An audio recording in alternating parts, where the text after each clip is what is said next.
Hello दोस्तों, आज हम कोरियन ड्रामा स्ट्रॉन्ग गर्ल नाम सुन के पार्ट 1 को एक्सप्लेन करेंगे। इस ड्रामा की नेम से आपको अंदाजा हो गया होगा कि इस ड्रामा में मैजिक होगा और नाम सुन अपने स्ट्रेंथ पावर का इस्तेमाल कैसे करेंगी। ये देखने के लिए चलिए बिना टाइम वेस्ट करे ड्रामा की तरफ चलते हैं। ड्रामा की शुरुआत होती है और हम साल 2013 में होते हैं, वो भी मंगोलिया के देश में, जहाँ एक मुकाबला हो रहा था और इस मुकाबले को जीतने वाले को अच्छी खासी रकम दी जाएगी। इसलिए इस मुकाबले में सारे हट्टे खट्टे आदमी हिस्सा ले रहे थे। तभी वहाँ पे एक छोटी बच्ची की एंट्री होती है जो कि इस ड्रामा की मेन लीड है नामसुन, जिसे देख वहाँ पे खड़े सभी लोग उस पर हंसने लगते हैं और जिससे नामसुन का मुकाबला होना था वो नामसुन को बड़े हल्के में लेता है। लेकिन जैसे ही वो नामसुन की तरफ बढ़ता है नामसुन उसे उठाकर पटक देती है। यह देखकर सारे लोग भौचक के रह जाते हैं। फिर नामसुन उस तगड़े आदमी से थोड़ी बहुत मस्ती करती है और फिर वो उसे उठाकर रिंग से बहुत दूर फेंक देती है और इस मुकाबले की विजेता बन जाती है। अब सभी लोग नामसुन को बधाइयाँ देने लगते हैं, लेकिन वो लोग उसे शाइस्ता नाम से बुला रहे होते हैं। आगे की कहानी में हम जानेंगे कि वो लोग उसे ऐसा क्यों कह रहे थे। अगले सीन में हम देखते हैं कि दो आदमी बैठकर बातें कर रहे होते हैं। उनमें से एक का नाम बोंग है और वो पुलिस ऑफिसर से कहता है कि मुझे अपनी बेटी को लेकर मंगोलिया जाना ही नहीं चाहिए था।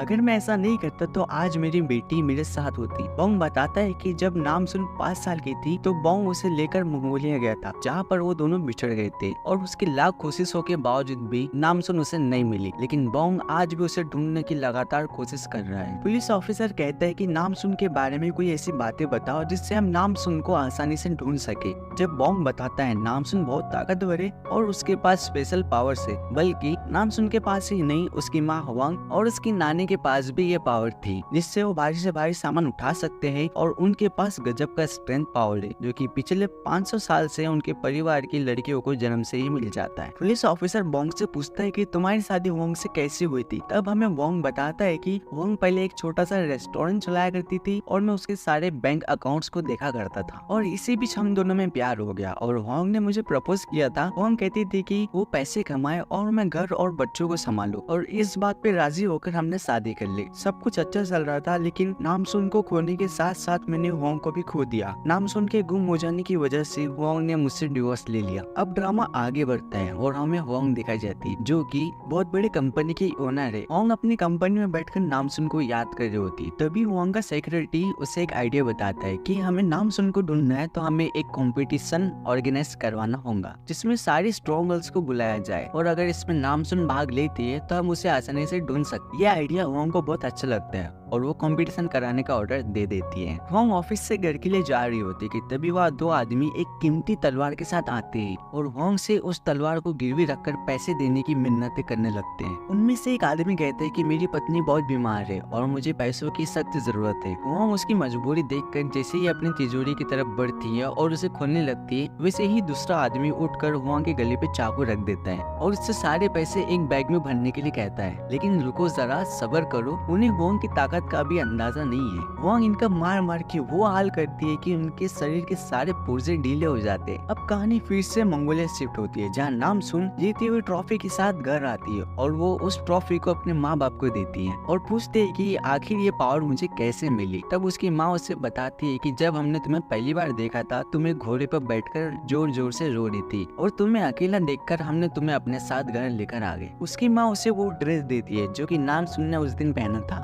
उस ड्रेस को देखते देखते नामसुन की नजर उस ड्रेस के लेवल पर पड़ती है जिस पर मेड इन कोरिया लिखा था। अगली सुबह नामसुन पहाड़ों में अपने घोड़े के साथ सैर पे निकली थी, जहाँ अचानक उसके कानों में नामसुन नामसुन नाम सुनाई देने लगता है।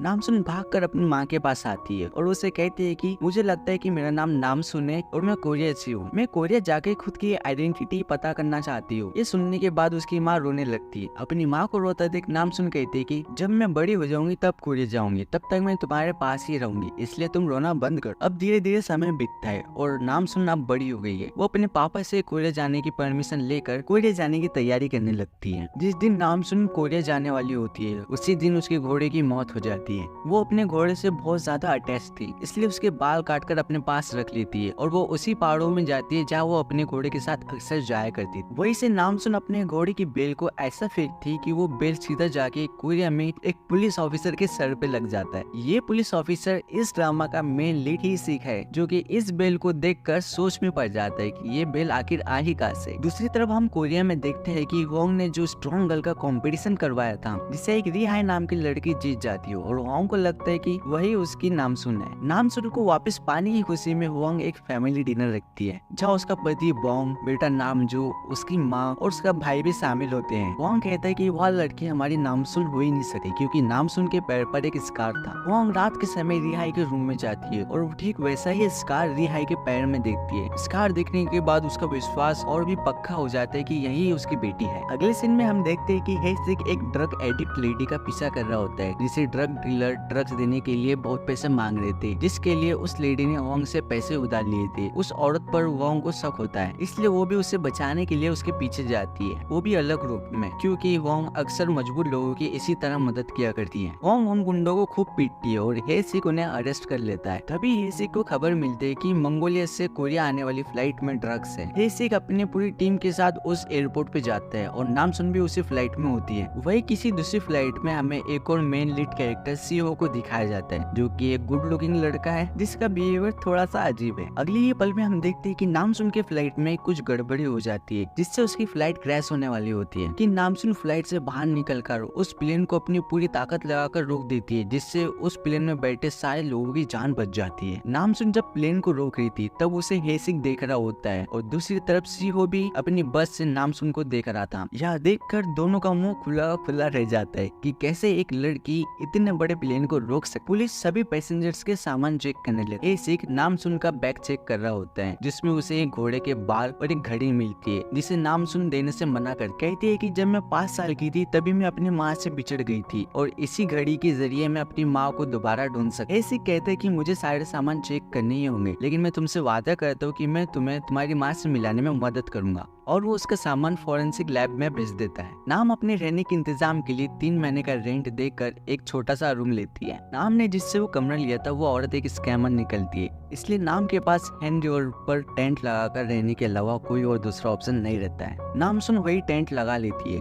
नामसुन को टेंट लगाने में दिक्कत हो रही थी, तो वो एक पेड़ को उखाड़ कर अपने टेंट के बीचों बीच लगा देती है। उसके बाद नाम स्कैमर की रिपोर्ट लिखवाने पुलिस स्टेशन जाती है, जहाँ वो हेसिक के बारे में भी इंस्पेक्टर से पूछती है कि कल एक लड़के ने मेरा सामान अपने साथ लेके गया था और तभी से उसने उसका सामान नहीं लौटाया। अगले सीन में हम देखते हैं कि हेसिक बॉन्ग के स्टूडियो में जाता है, जहाँ उसका दोस्त फोटोशूट करवा रहा था। हेसिक स्टूडियो में वैसे ही घड़ी एक छोटी बच्ची की फोटो में देखता है, जैसी नाम के पास थी। हेसिक उस फोटो के बारे में पूछता, तभी उसे एक ड्रग डीलर को पकड़ने की खबर मिलती है और वो वहाँ से चला जाता है। वही फॉरेंसिक टीम हेसिक को बताते है कि नामसुन की घड़ी पूरे सोने की है, इसलिए नामसुन का सामान उसे लौटाने के लिए हेसिक उससे फोन करता है, लेकिन नाम का फोन बंद जाता है। और तभी वो इंस्पेक्टर हेसिक को बताते कि कल एक नामसुन नाम की एक लड़की आई थी और वो कल तुम्हारे बारे में पूछ रही थी। उसके साथ एक स्कैम हुआ है और वो इस समय टेंट लगाकर हैंडओवर पर रह रही है। अगली सुबह हम देखते हैं कि नाम की पेड़ उखाड़ते समय किसी ने वीडियो बना ली थी, जिसे देख गवर्नमेंट के कुछ स्टाफ नाम से उसका टेंट हटाने के लिए कह रहे होते हैं। और इसी बीच वहाँ के कुछ और टेंट वालों से पुलिस की हाथापाई हो जाती है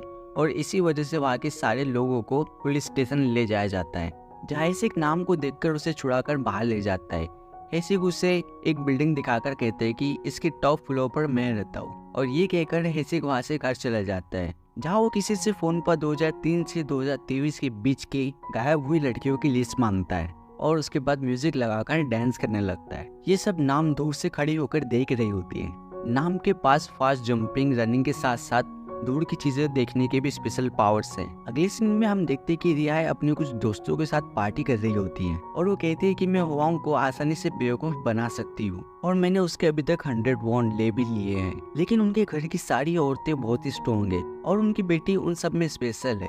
अगर वो वापस आ गई तो मेरा सारा प्लान खराब हो जाएगा। रिया की सारी बातें वांग की मैनेजर सुन रही होती है, क्योंकि उसने रिया के पेंट में एक माइक्रोचिप लगाई होती है, क्योंकि उसे शक था कि रिया एक स्कैमर है और जो कि उसकी बात सही साबित होती है। मैनेजर वांग को बताती है कि रिया आपकी असली बेटी नहीं है और वो आपको चीट कर रही है। वांग सिक्योरिटी को चिल करने के लिए कहकर खुद एक पार्टी में चली जाती है, जहाँ उसे एक आदमी कार्ड देता है और उसे कहता है कि अगर तुम्हें इसी तरह लोगों का भला करना है तो तुम इस जगह चली आना। अगली सुबह हेसिक नाम को एक फोन देने आता है और उसे पासपोर्ट फोटो खिंचवाने के लिए बॉन्ग के शॉप का कार्ड देता है। जब नाम बॉन्ग के शॉप पर जाती है तो बॉन्ग शॉप बंद कर रहा होता है और वो कहता है कि कल आना, आज शॉप बंद रहेंगी। ये बात सुनकर नाम वापस लौटने लगती है, तभी बॉन्ग उसे रोक लेता है। सीन शिफ्ट होता है जहाँ एक बहुत बड़ी कंपनी में कुछ लोग ड्रग्स तैयार करते हुए दिखाए जाते हैं, जहाँ उस कंपनी का ओनर भी खड़ा होता है जो कि कोई और नहीं बल्कि सीईओ होता है। इसी के साथ ये पार्ट यही खत्म होता है। अगले पार्ट को देखने के लिए हमारे चैनल को प्लीज सब्सक्राइब जरूर करें और साथ ही आपको अगर ये वीडियो पसंद आई तो आप इस वीडियो को लाइक जरूर करें। तो मिलते हैं आपसे नेक्स्ट वीडियो में।